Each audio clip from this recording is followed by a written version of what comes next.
বিসমিল্লাহির রহমানির কি রহিম। করলে মানুষের বন্ধু তুমি নয়ন জলে ভাসি আমি রে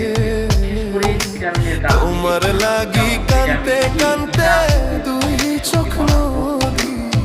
হইল রে তোমার লাগি কান্তে কান্তে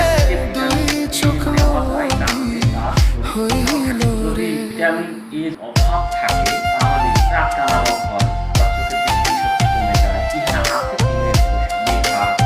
এগুলো উদ্ভিজ্জ সোর্স বিশেষ করে ফল হলুদ রঙের ফল চাঁদের আলো ঘরে আসে